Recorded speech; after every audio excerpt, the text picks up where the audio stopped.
¿Qué tal, hermanos? Dios les bendiga. Vamos a dar inicio a este estudio o esta lección, la número 11 de este año. Estamos en la unidad 3 del estudio de Mateo, el cual se llama Las condiciones para el discipulado cristiano. Recordemos, hermanos, que íbamos a ver 5 ámbitos para tener un discipulado fructífero, que son la confianza, la compasión, la abnegación, el cariño fraternal y la visión. El día de hoy vamos a ver una lección que se llama Vivir con propósito. El texto básico se encuentra en Mateo 16, de los versículos del 13 al 26. Y el texto para memorizar se encuentra en Mateo 16, 24, el que dice así: Entonces Jesús dijo a sus discípulos: Si alguno quiere venir en pos de mí, niéguese a sí mismo y tome su cruz y sígame.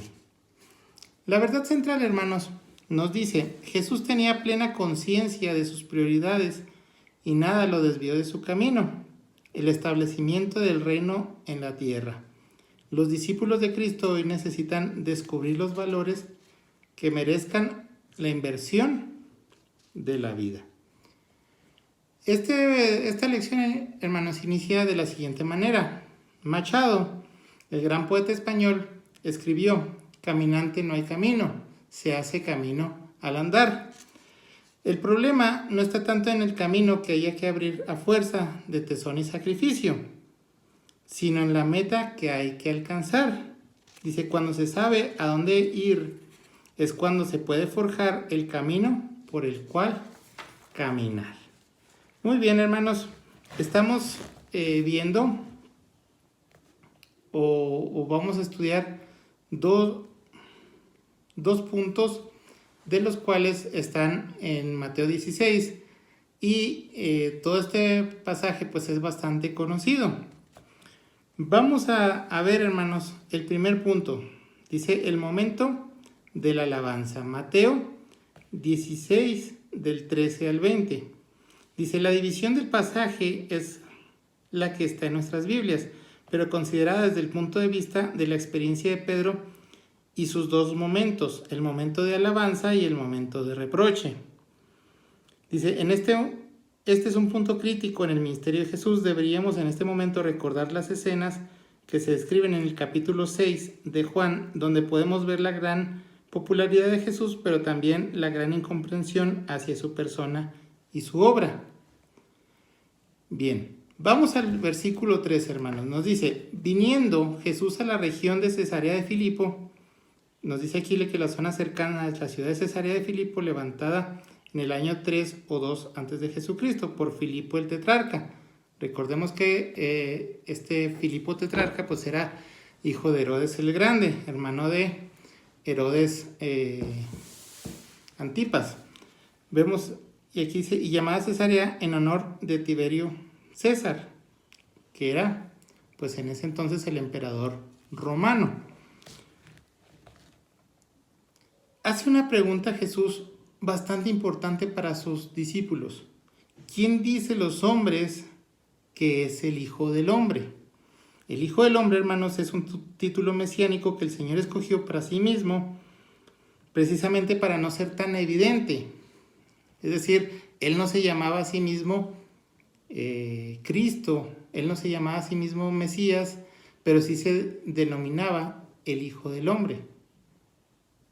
Vemos aquí, hermanos, una situación bastante importante. Reunidos los discípulos, Jesús les pregunta: ¿quién dice los hombres que es el Hijo del Hombre?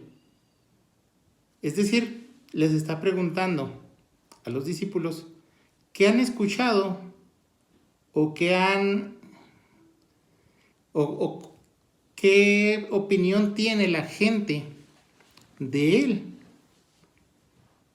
Y la respuesta, hermanos, nos dice: Juan el Bautista, Elías, Jeremías o alguno de los profetas.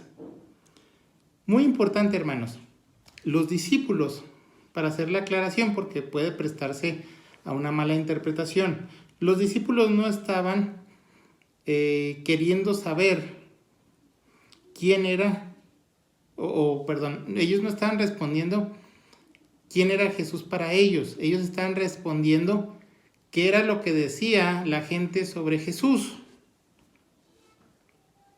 Para que se entienda mejor, pues es qué dicen de mí las otras personas.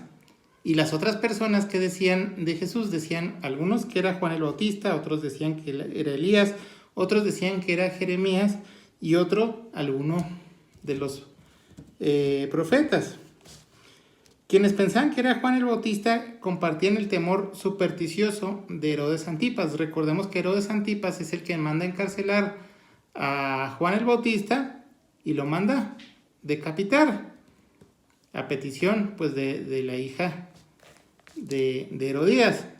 Y aquí vemos, hermanos, pues una situación donde también Elías era esperado como el precursor del Mesías. Recordemos que para la gente o para las personas hebreas, judías, pues ellos creían que Elías se iba a manifestar de una forma física o corpórea. A lo que nosotros sabemos que el momento donde dice que Elías iba a volver, pues nuestro Señor Jesucristo lo aclara y pues menciona que Juan el Bautista pues era el Elías esperado. Pero aquí, hermanos, una situación importante. La gente no sabía quién era Jesús. Decía, pues es a lo mejor un profeta que viene, un gran maestro, un señor que se dedica a curar gente, pero no se manifestaba como el Hijo de Dios, como el Mesías prometido. Entonces aquí, hermanos, pues la situación era que no había, pues no estaba centrada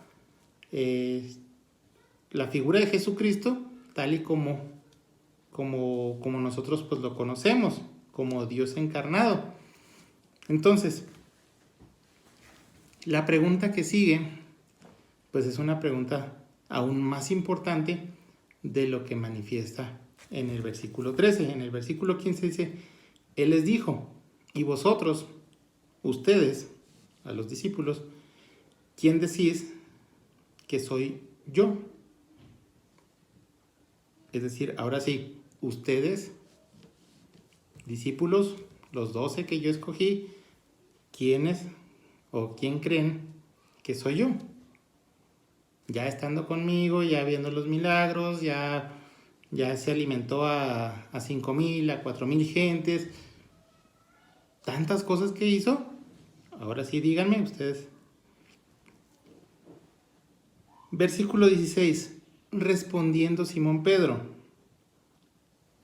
Y aquí, hermanos, pues vamos a ser claros. No es una respuesta de Simón Pedro. Es el impulso que lo hizo contestar. Tú eres el Cristo, el Hijo del Dios viviente. Nos hace aquí una puntualización el estudio. Dice, la transliteración del término griego Christos en Cristo puede hacer perder el sentido de la nueva confesión de Pedro. La Nueva Biblia Española traduce tú eres el Mesías. Recordemos que Cristo significa el ungido, que es lo mismo que Mesías en hebreo. Entonces, versículo 17. Bienaventurado eres, no te lo reveló carne ni sangre, sino mi Padre que está en los cielos. Creer que Jesús es el Mesías de Dios y confesarlo abiertamente produce el gozo más grande de un hombre que un hombre pueda sentir. Dice aquí, no fue comprensión lograda por medios meramente humanos, es decir, no fue una respuesta de Pedro. Dios intervino a través de Pedro para confesar, pues precisamente, que Jesús era el Cristo. Dice, el concepto de sino mi Padre que está en los cielos lo encontramos anteriormente en Mateo 11:27. Aunque en el sentido en que la revelación del Padre corresponde al Hijo, dice, ahí el Hijo es revelado del Padre y aquí el Padre es el revelador de quién es el Hijo. Volvemos a lo mismo. El decir que una persona es hijo de Dios, lo hace igual a Dios. La revelación de Pedro, pues fue a través del Padre. Versículo 18, tú eres Pedro, y sobre esta roca edificaré mi iglesia. Punto importante, hay que hacer un paréntesis aquí. Petros, piedra, pequeña piedra. Petra, roca grande, una cosa, o sea, un peñasco, ¿sí? ¿Por qué? Porque sabemos, hermanos, que este es un versículo bastante mal interpretado. Cuando dice aquí, o dice estas palabras de Jesús que se han interpretado de diversas maneras, que la roca es Pedro, que la roca es la confesión de Pedro, o que la roca es él mismo. Sabemos, hermanos, ¿quién es la roca? La roca es Jesucristo. El decir que Pedro es una roca, pues es algo incorrecto. Dice, y las puertas del Hades no prevalecerán contra ella. Pedro no es la roca donde se edifica la iglesia. Punto. La roca donde se edifica la iglesia es Jesucristo. No hay discusión. ¿Sí? Las puertas del Hades no prevalecerán contra ella. Sabemos que el Hades pues es conocido como el lugar donde habitan los muertos. Nosotros lo conocemos o lo entendemos como el infierno. La iglesia del Señor, y Él la edifica, la iglesia de Cristo, nunca deja de existir. Es decir, no hay nada en contra de la iglesia. ¿Por qué? Porque está fincada en Jesucristo, no en Pedro. Dice, y a ti te daré las llaves del reino de los cielos. Dice, en este pasaje nuestro Señor da las llaves a Pedro, esto es, el poder de admitir en el reino mesiánico. Sin embargo, no se da ningún sentido exclusivo, porque el poder tan íntimamente relacionado con ello, el de ligar y desatar, fue dado poco tiempo después a cualquier iglesia. Muchas veces, hermanos, vemos en los programas de la televisión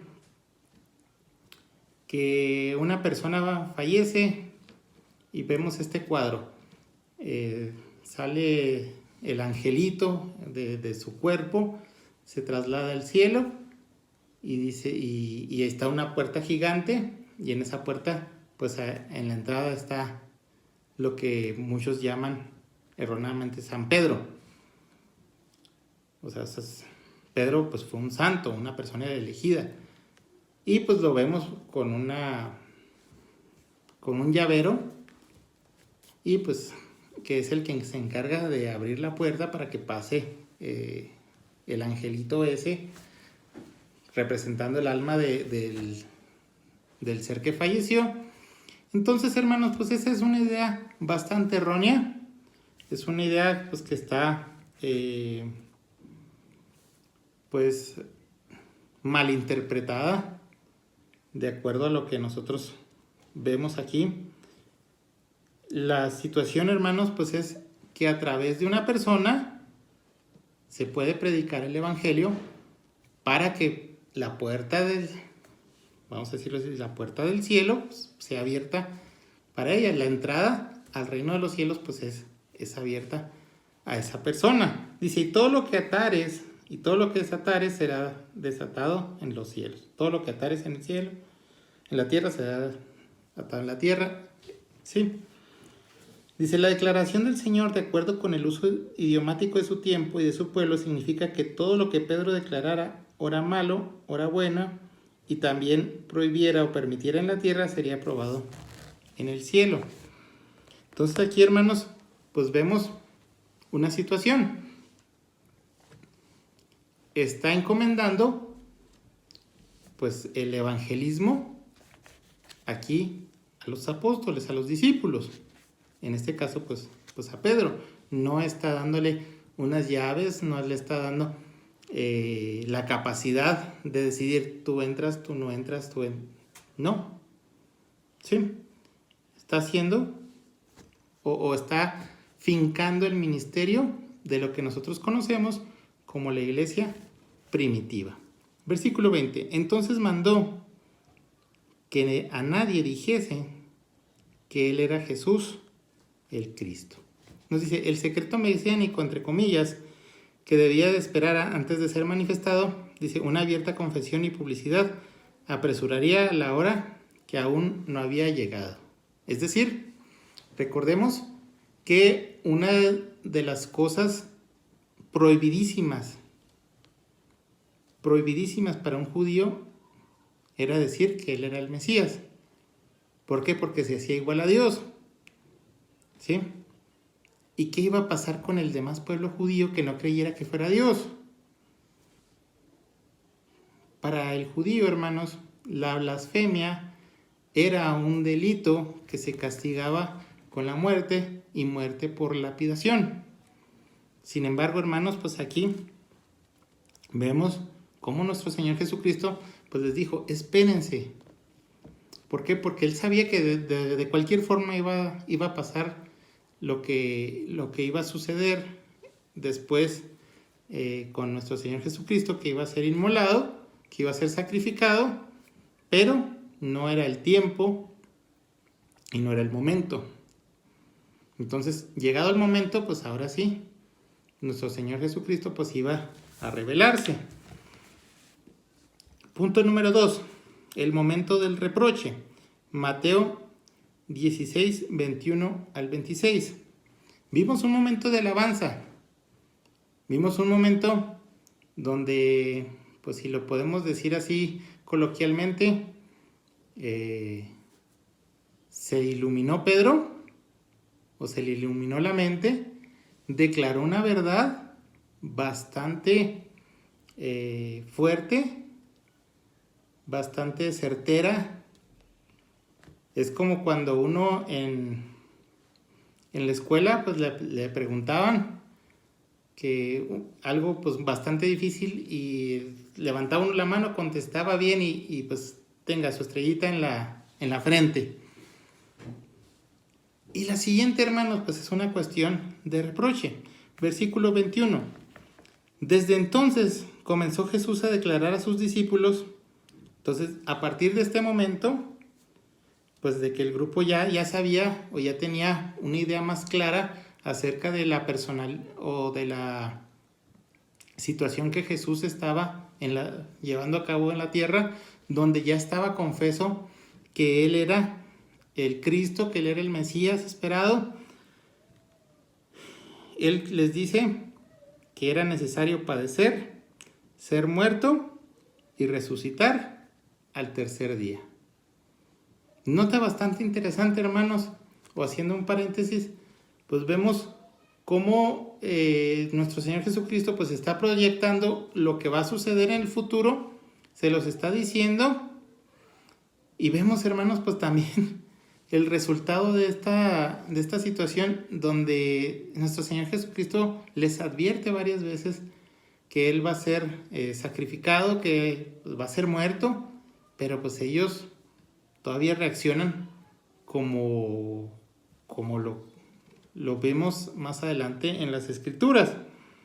Entonces aquí, hermanos, versículo 22, la misma impulsividad que tiene Pedro, dice, entonces Pedro tomándolo aparte comenzó a reconvenirle. Una cuestión, hermanos, pues bastante entendible, bastante humana. Muchas veces, hermanos, pues dice una persona, ay, es que ya me quiero morir, o ay, es que ya me voy a morir porque ya quiero irme. Y nuestra situación, hermanos, es, no, piénsalo, ¿cómo que ya te vas a morir? Todavía te falta mucho por vivir. Una cuestión bastante humana. Nos dice el versículo 22, el mismo versículo, Señor, ten compasión de ti. En ninguna manera esto te acontezca. Y si se fijan, hermanos, pues ahí Pedro habló por los demás. Pues ¿cómo, Señor? ¿Cómo te vas a morir? No digas eso. Y en el mismo versículo, pues vemos que Pedro comienza a reconvenir. Dice, el término reconvenir tiene en el griego la idea de reprochar, reprobar, censurar o hablar con seriedad para evitar un hecho o acabar con él. Entonces, pues era un sentimiento general expresado por Pedro. Otra vez volvemos a la analogía del salón de clases. Pues el valiente, el jefe de grupo, el líder del grupo, que le dice al profe, oiga, profe, pues haga esto mejor o no sea malo, denos más tiempo para entregar la tarea. Así se siente Pedro en ese momento. No, Señor. Y luego nos dice, ten compasión de ti. O sea, ¿cómo que te vas a dejar que te maten? Casi, Dios te cuide. Versículo 23. Puntual y directo al Señor. Quítate de delante de mí, Satanás. Satanás, el ser personal, espiritual, superior, hostil por principio a la voluntad y la obra de Dios, es identificado aquí con Pedro. Anteriormente, pues lo que se mencionaba, dice, el Señor percibe en las palabras de su discípulo el eco de las tentaciones sufridas en el desierto. Dice, no pones la mira en las cosas de Dios, sino en la de los hombres. Dice, ya estaba escrito porque mis pensamientos no son vuestros pensamientos, ni vuestros caminos mis caminos. Isaías 55:8. Entonces, se está advirtiendo la situación. Versículo 24. Entonces Jesús le dijo a sus discípulos, si alguno quiere venir en pos de mí, niéguese a sí mismo y tome su cruz y sígame. Hay una película bastante conocida por todos y que ahora se puso muy de moda por una serie que salió hace poquito, que se llama Karate Kid. Es una película bastante conocida. Y el maestro del personaje principal le dice algo pues bastante interesante. Pues para hacer una película, pues a mí me pareció una lección pues bastante interesante. Le dice, si tú quieres aprender karate, está bien. Si tú no quieres aprender karate, pues también está bien. Pero si tú quieres aprender karate y lo dejas, pues te vas a quedar aquí en medio y ¿qué va a pasar? Te vas a aplastar como uva. O sea,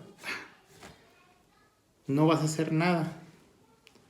Es decir, nuestro Señor Jesucristo pues está dando a entender la idea de que si uno va a seguirle, hermanos, pues lo va a seguir de alguna manera total, sin medias tintas.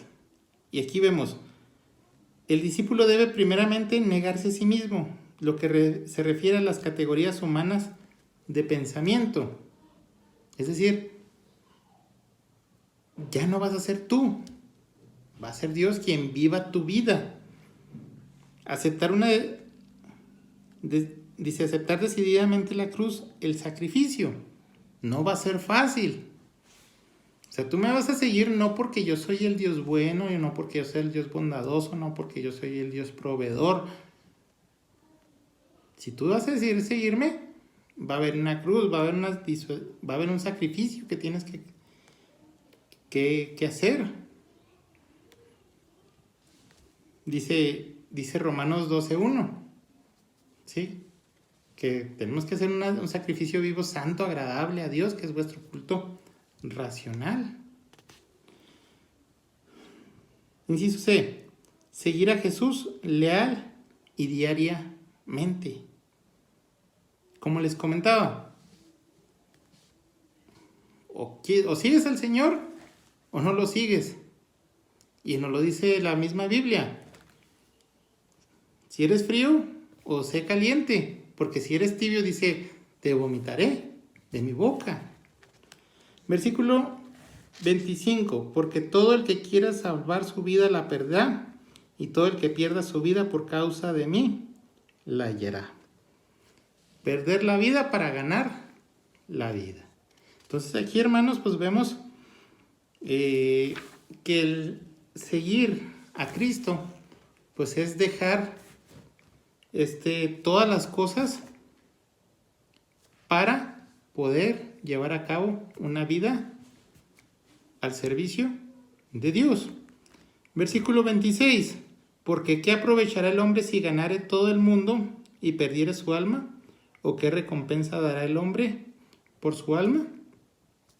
Vemos aquí, hermanos, que todas las cosas terrenales, todo lo que hagamos aquí, pues aquí se van a quedar. La misma Biblia dice, no hagas tesoros en la tierra, donde el orín corrompe, el polvo y el orín corrompen.